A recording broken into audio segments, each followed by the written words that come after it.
amados irmãos, com a paz do Senhor.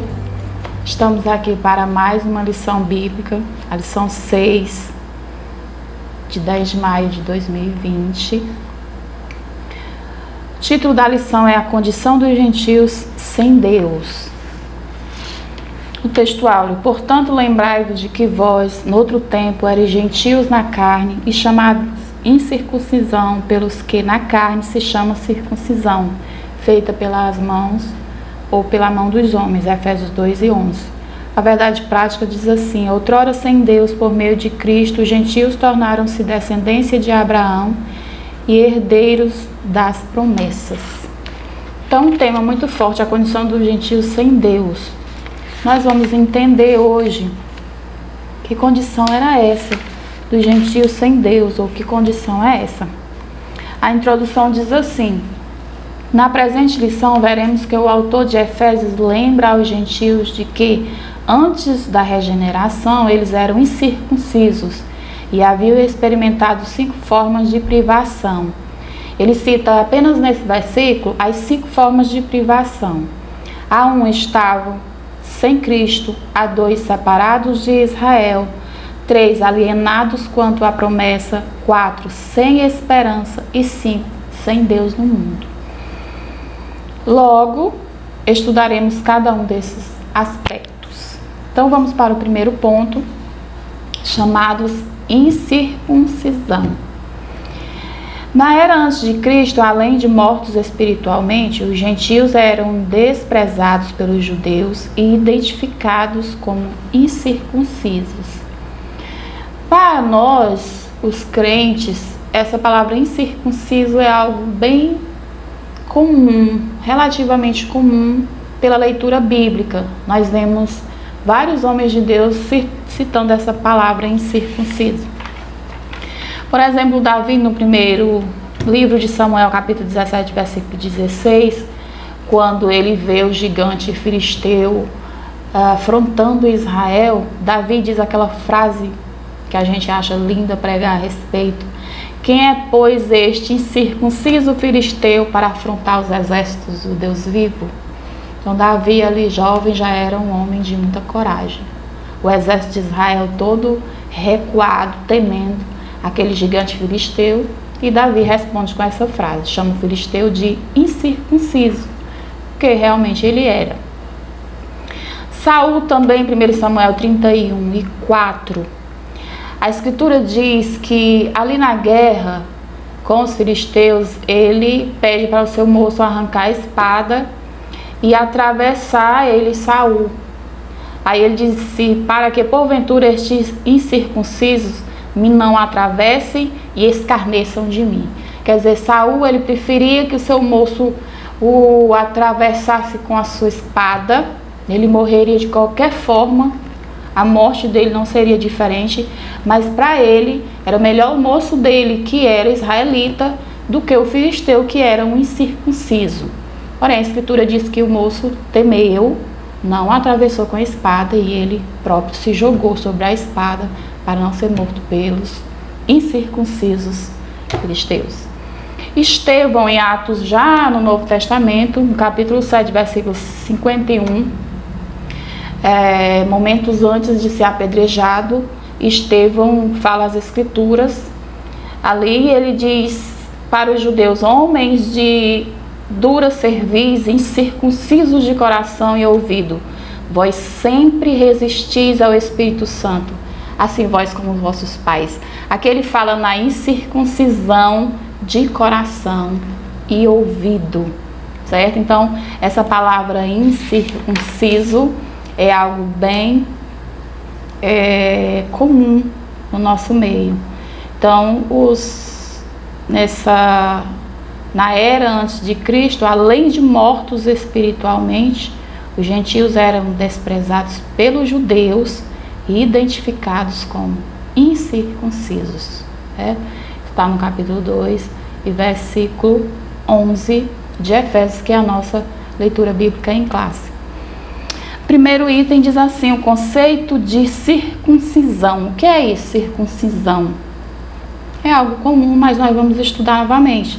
Circuncisão é a remoção cirúrgica do prepúcio do órgão sexual masculino. Era prescrito na lei como sinal externo de quem pertencia ao povo da aliança com Deus, no caso, Israel.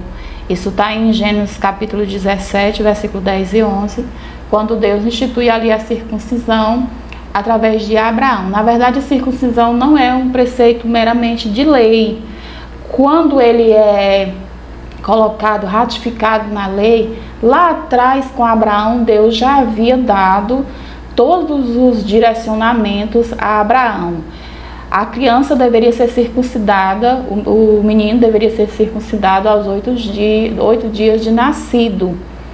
Porém, Abraão, com o pacto da circuncisão com Deus, ele é circuncidado aos 90 anos, ou com mais de 90 anos, por ocasião do pacto com Deus. O procedimento era realizado no 8º dia de vida dos nascidos em Israel ou estrangeiros comprados a dinheiro. Tanto o nascido em Israel, que era originalmente judeu, quanto aqueles que os judeus comprassem, eles tinham que ser circuncidados. Se eles não fossem, eles seriam extirpados do seu povo, eles não pertenceriam ao povo de Israel. Então, na verdade, essa circuncisão do 8º dia era seguido por todo Israel. Todos os judeus seguiam, inclusive Jesus Cristo. Lá em Lucas capítulo 2, versículo 21, fala, e completando os 8 dias para ser circuncidado, foi-lhe dado o nome de Jesus. Então, Jesus cumpriu a lei no seu nascimento. É tanto que Gálatas diz que Jesus Cristo nasceu sob a lei, sob, debaixo da lei de Moisés. Ele cumpriu toda a lei, não é? Inclusive por ocasião da circuncisão. Quem não era circuncidado era tido como incircunciso e, portanto, excluído da aliança com Deus, do capítulo 17 de Gênesis, de Deus com Abraão. A circuncisão tornou-se um sinal que distingue os judeus dos demais povos gentílicos. Então, era algo que fazia essa distinção. Ou era judeu, e os judeus eram circuncidados, ou eram gentios. Os gentios eram incircuncisos. Segundo o significado religioso da circuncisão. O que isso significava? Porque até aqui a gente vê uma coisa humana. Era tirada essa parte do órgão masculino, e isso era um sinal de que aquelas pessoas eram israelitas, eram judeus. E qual é o sentido religioso disso? Seu significado religioso apontava para a santificação. O sentido disso era esse.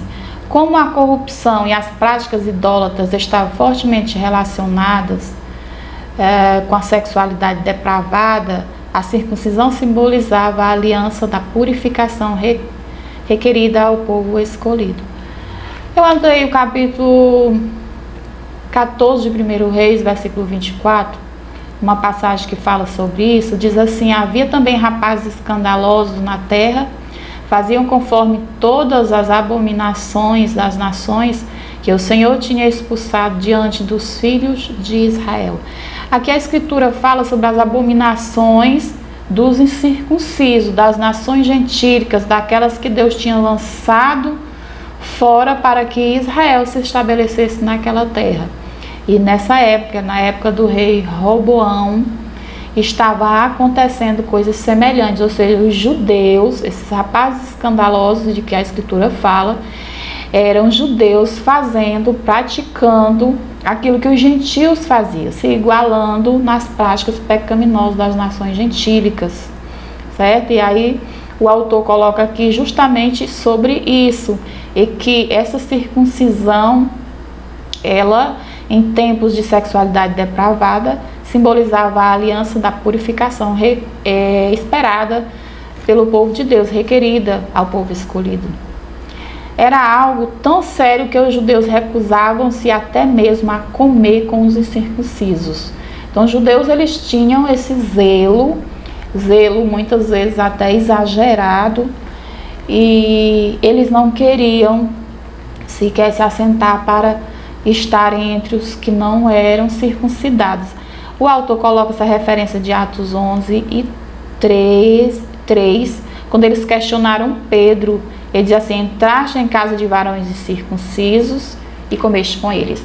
E aí Pedro vai explicar, é aquela passagem de que o Senhor dá uma visão a Pedro de um lençol cheio de animais, répteis, aves, quadrúpedes, enfim.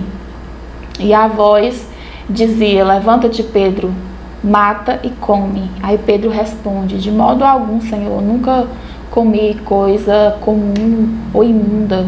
E a voz responde segunda vez: não faças ou não consideres comum ao que Deus purificou. Então ali Pedro explica para os judeus que Deus havia anunciado, preparado a salvação para os gentios também. Ele conta o que aconteceu ali, aqueles irmãos gentios, o quanto Deus derramou sobre ele o Espírito Santo, e que Deus não faz acepção de pessoas, né? Mas ele tem prazer de que aquele que em todas as nações se converta a Cristo e sejam salvos. E ali ele aplaca, né, aquela zanga, aquela discriminação que havia ali entre os judeus. Item 3, a circuncisão do coração. O apóstolo reconhece que os gentios não fazem parte da circuncisão, mas com uma ressalva: o sinal dos judeus era apenas físico e realizado por mãos humanas. A boa nova que Paulo traz é a de que a verdadeira circuncisão não se tratava de uma operação externa na carne, realizada pelos homens, mas a que é feita no interior, a que é do coração,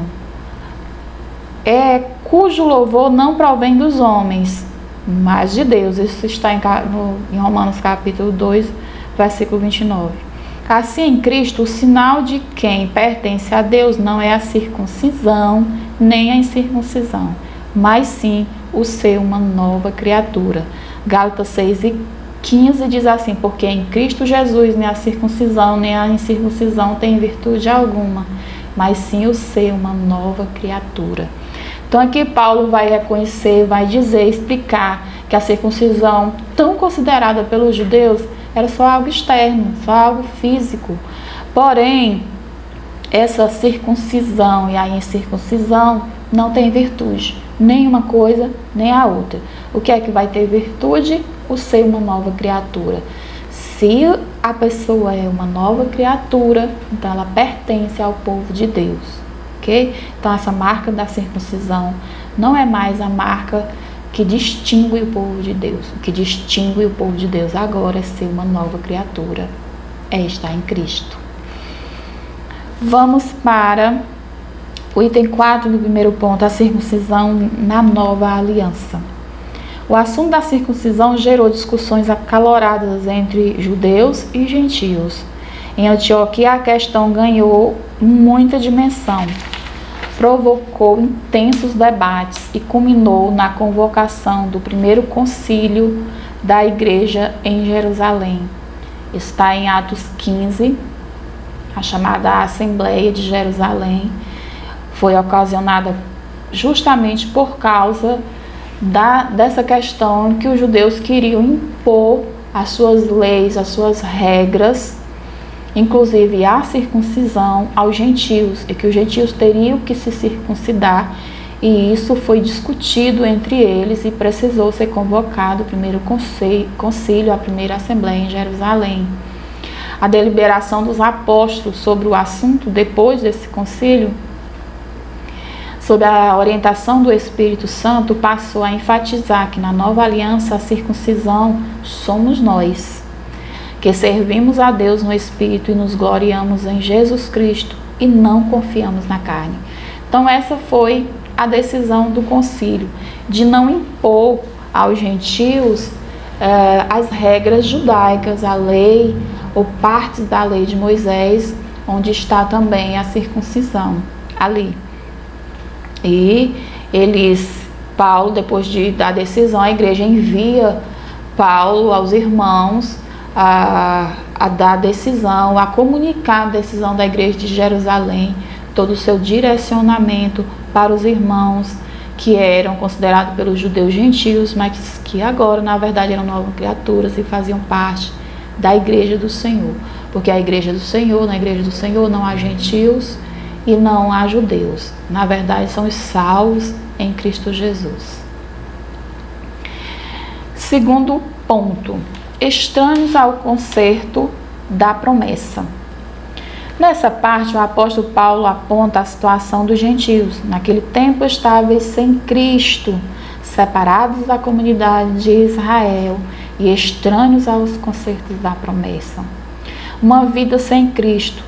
Ao descrever a história passada dos gentios, o apóstolo traz à memória que naquele tempo, isto é, antes da regeneração, eles viviam imersos no paganismo. O que é paganismo? Geralmente, em especial o catolicismo romano, eles atribuem, eles dizem ou eles definem o paganismo como pessoas não batizadas. Mas nos dias de hoje essa coisa está defasada, esses dizeres, as pessoas já não veem dessa forma. Ainda é considerado algo desse jeito, a pessoa não batizada, mas já com a força de expressão bem menor, culturalmente já não tem aquela força de antigamente, porque antigamente se a pessoa não fosse batizada, é uma coisa do outro mundo, era pagão, as pessoas diziam, tinha esses dizeres. Porém hoje não, hoje o paganismo é mais descrito, ou mais bem ou melhor descrito como uma religião em que se cultua muitos deuses, o politeísmo, ou seja, aqueles que não têm, que não aceitam que Jesus Cristo é o Filho de Deus, que não são cristãos. Na verdade, hoje a definição melhor que se dá ao paganismo é o fato da pessoa não ser cristã, não aceitar, não crer que Jesus Cristo é Filho de Deus, e essas pessoas servem a muitos deuses, como os gentios dos tempos do Antigo Testamento, os povos não judeus ou não judaicos. Então, eles serviam a muitos deuses, a muitas imagens. Ainda hoje, pessoas que se dizem cristãs e servem a imagens, elas podem ser consideradas pagãs? Na verdade, não necessariamente. É uma prática que hoje você já não atribui isso, se elas se dizem cristãs, que você não atribui ao paganismo, porque essas pessoas, muitas vezes, elas sequer têm consciência de que estão adorando imagens de escultura. Na cabeça delas, elas não estão adorando, estão só reverenciando, estão só respeitando, pelo menos esse é o argumento que elas têm. Mas o paganismo mesmo, na sua raiz, na sua maior característica, é a adoração de muitos deuses. Nós temos culturas no mundo em que as pessoas adoram até a cobra, adoram ratos, adoram animais, gado, enfim, várias espécies. Então isso é verdadeiramente paganismo.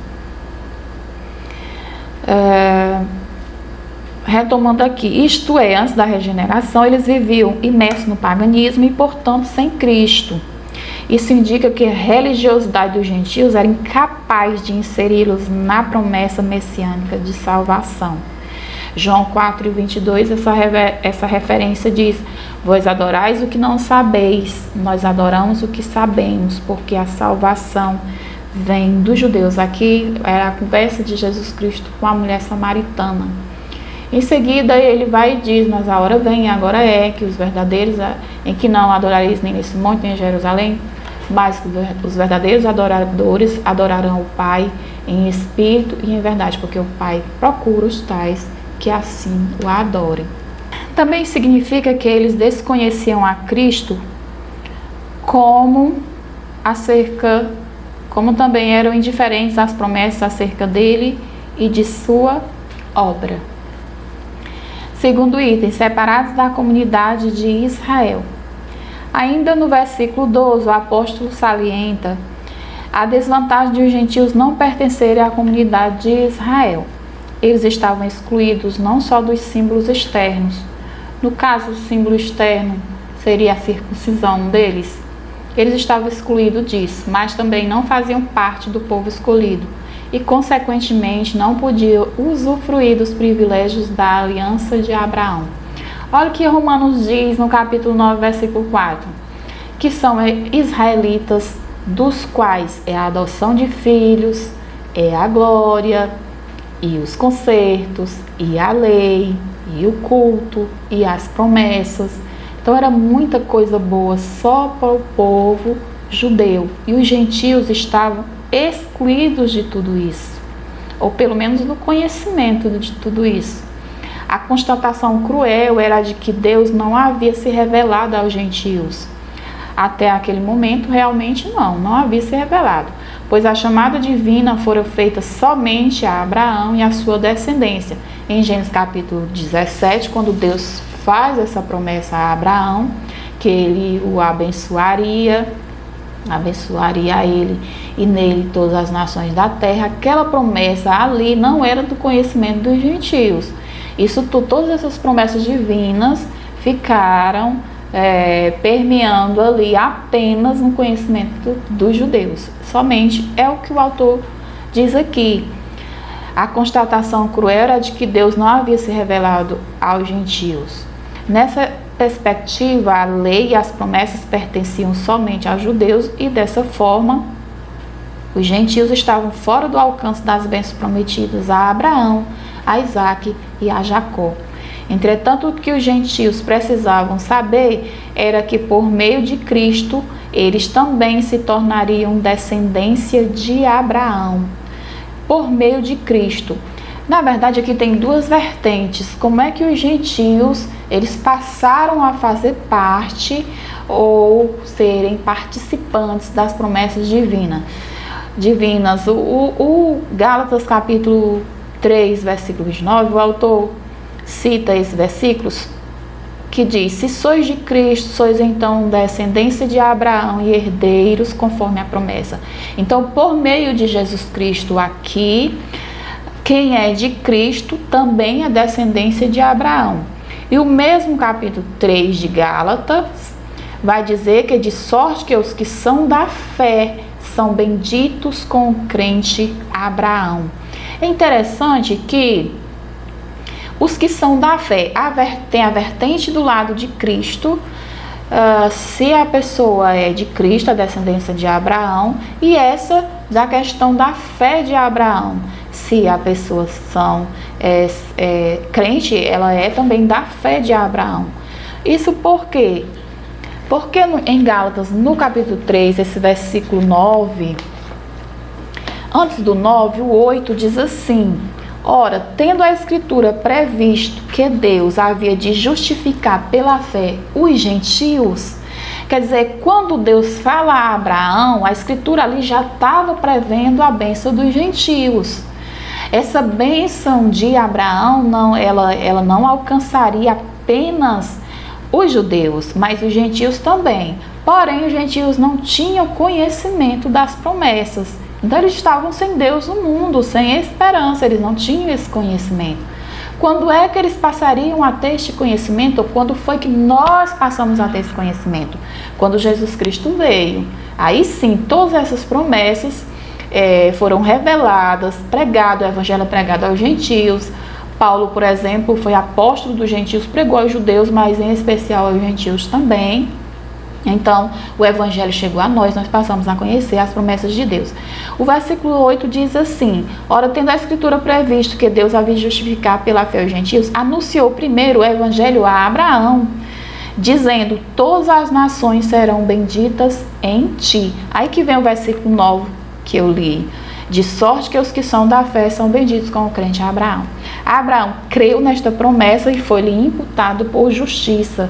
E essa justiça que vem da fé chegou aos gentios por meio de Jesus Cristo. O versículo 16, que fala da posteridade, capítulo 3, versículo 16, diz assim: ora, as promessas foram feitas a Abraão e a sua posteridade.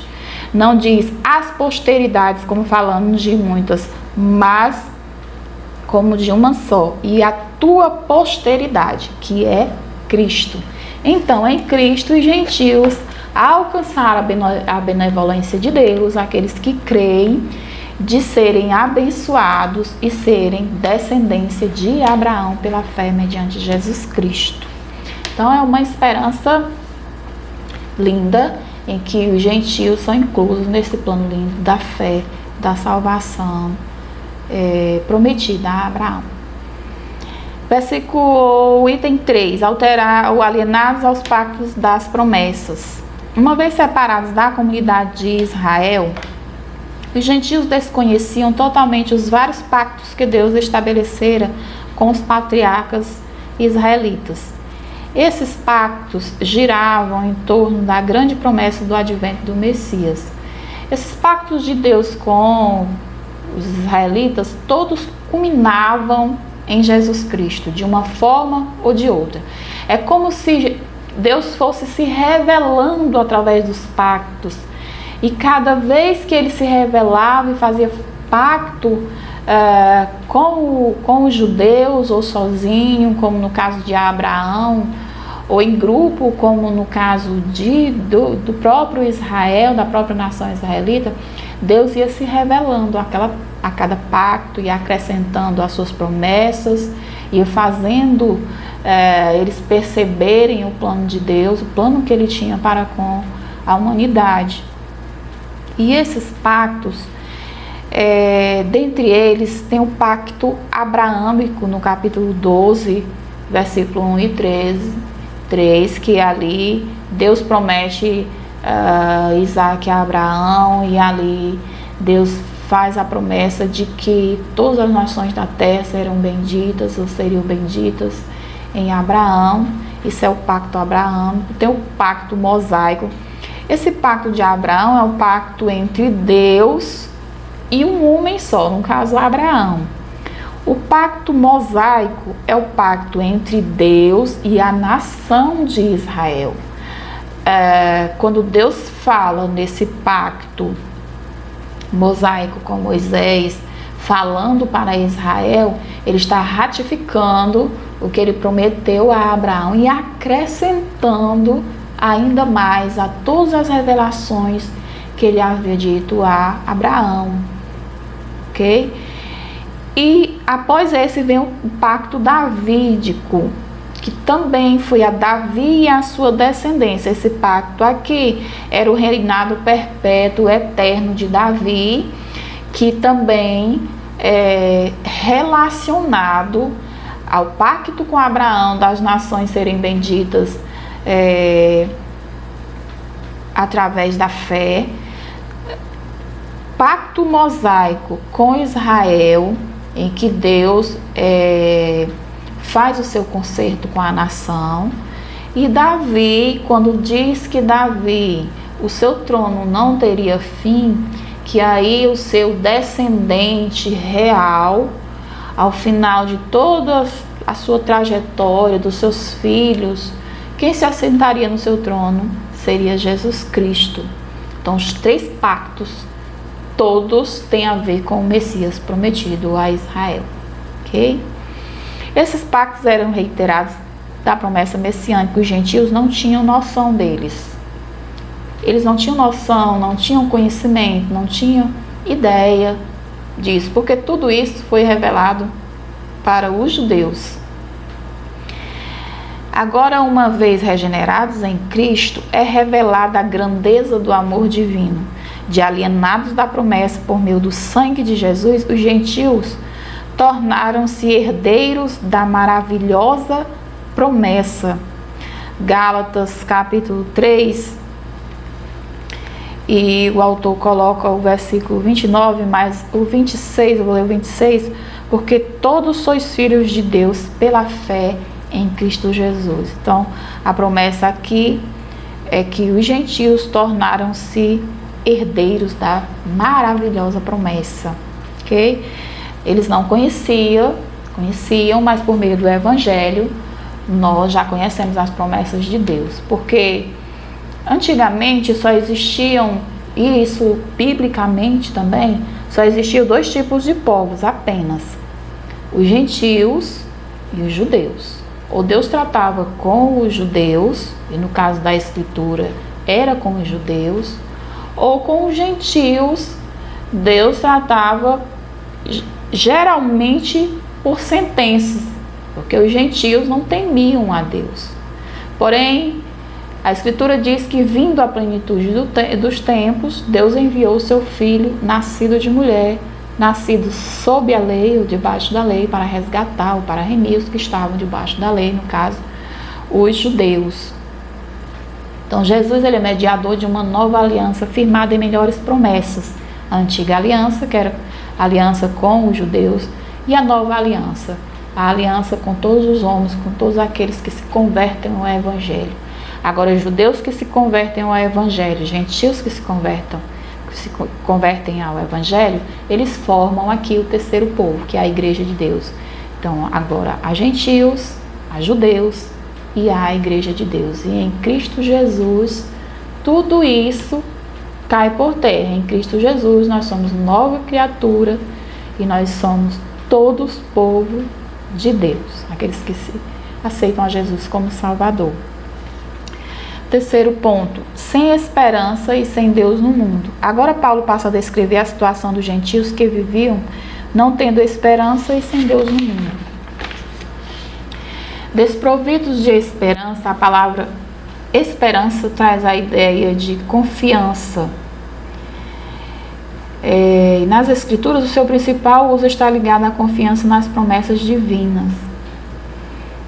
Podemos afirmar que os gentios eram desprovidos dessa esperança por causa da parte da filosofia grega que despertava a possibilidade de uma vida, ou que descartava a possibilidade de uma vida além túmulo. Ele cita capítulo 17, 18 a 32. A Escritura diz ali em Atos que eles adoravam vários tipos de deuses e tinham até um altar, o Deus desconhecido. Ali o apóstolo tomou a ocasião naquela situação para pregar o Evangelho de Cristo e que consequentemente pudesse ser ditosa. Ditosa é uma vida boa, uma vida de felicidade. Além dessa questão, embora Deus tivesse decretado incluir os gentios no plano da salvação, eles mesmos ignoravam essa promessa e por isso não tinham em que sustentar qualquer esperança. Os gentios não tinham esperança, a Escritura diz isso. Estavam sem Deus no mundo, não tinham conhecimento da promessa de Deus. Como a esperança é a âncora para a alma, os gentios desprovidos dela padeciam de medo e incertezas.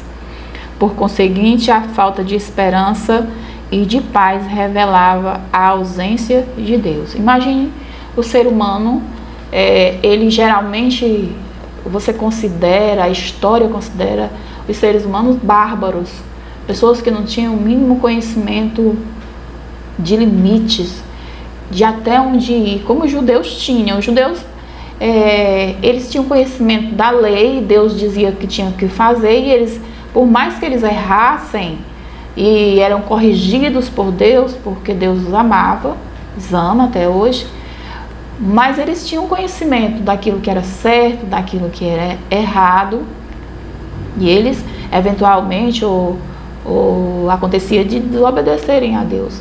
Porém, eles tinham conhecimento de tudo isso, eles tinham esperança, eles tinham a Deus no mundo, como diz a expressão do apóstolo. Porém, os gentios não tinham. Eles viviam numa situação de trevas total, sem esperança, sem Deus no mundo. E o autor coloca que a falta de esperança e de paz revela a ausência de Deus, porque onde Deus está, há esperança e há paz. Sem Deus no mundo, a expressão sem Deus não significa que os gentios não serviam ou não acreditavam numa divindade. A questão aqui é que quando você diz que os gentios estavam sem Deus, não pensemos que é porque os gentios, de forma geral, quando Paulo trata, eram pessoas que não tinham Deus de forma alguma, não acreditavam em divindade alguma, viviam por si só. Não é nesse sentido que ele diz. Quando ele diz que os gentios não tinham Deus, ou estavam sem Deus, era sem o Deus verdadeiro. porque eles serviam a muitos deuses. É o chamado paganismo, que eu já expliquei. As divindades deles se multiplicavam, porém para nada serviam, porque são deuses mudos, são deuses de imagens de escultura, são deuses de prata, de cobre, de bronze, de gesso, adoravam animais, etc, etc. Então, eles estavam sem Deus, sem o Deus verdadeiro. Eles acreditavam em divindades que, na verdade, não eram divindades ou não são deuses, porque é um só Deus. Ao contrário, eles eram politeístas, ou seja, adoravam muitos deuses, idólatras. Porque tudo que você faz, qualquer objeto feito, que você se prostra diante, que você rende culto a isto, você constitui aquele objeto numa idolatria em sua vida. A pessoa deve adorar a Deus. Logo, quando você diz que tem a Deus como ídolo, essa frase não está correta, porque ídolos são coisas à parte de Deus. Na verdade, a palavra idolatria vem da mesma raiz que a palavra ídolo. Ídolo é como você coloca alguém no lugar que deveria estar Deus, porque é um só Deus. A adoração a Deus é a adoração correta. A adoração a outras coisas que não sejam o Deus verdadeiro, aí é idolatria e, portanto, pecado descrito na Escritura Sagrada. Essa era a condição dos gentios que estavam sem Deus no mundo. Assim, por meio de seu paganismo, estavam alienados do Deus que havia se revelado a Israel. Há um só Deus, diz a Escritura, não é? Se revelado a Israel.